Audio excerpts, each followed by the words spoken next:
Gwyneiddiwr dwi'n gynllunydd set a gwisgoedd yn cynllunio ar gyfer cynhyrchiadau teledu, theatr, fideos cerddoriaeth, digwyddiadau byw.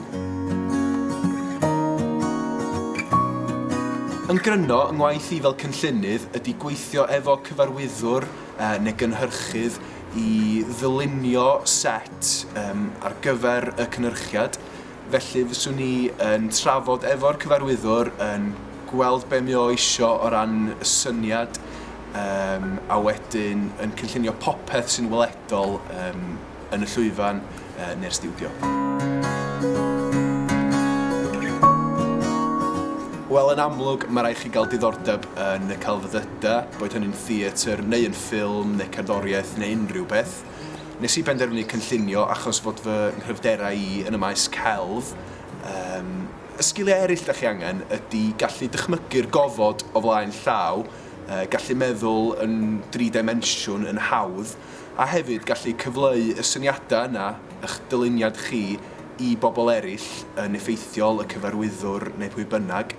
Mae rhaid chi gael sgiliau trafod da a chydweithio, mae yna lot o bobl ynghlwm a chynhyrchiadau theatr. Mae rhaid chi hefyd gael sgiliau ymarferol da, boed hynny'n ddylunio, creu cynlluniau technegol, yn dda efo'ch dwylo i greu propiau neu peintio. Dyna'r prif sgiliau ydych chi angen i fod yn gynllunydd da. Fy nhips i ar gyfer unrhyw un sy'n mynd i faes cynllunio ydy i drio cael hynny allwch chi o brofiad o fewn y maes yn gweithio ar gynhyrchiadau theatr yn y gymuned, yn yr ysgol, yn y coleg. Gofynnwch os gewch chi wneud gwaith cynllunio, peintio'r setiau, creu y propiau, rhywbeth i gael profiad. Yna, ystyriwch astudio cwrs gradd neu NVQ neu rhywbeth mewn cynllunio. Nes i wneud cynllunio theatr, ond mae yna amryw o gyrsiau gwahanol o gwmpas y wlad i gyd.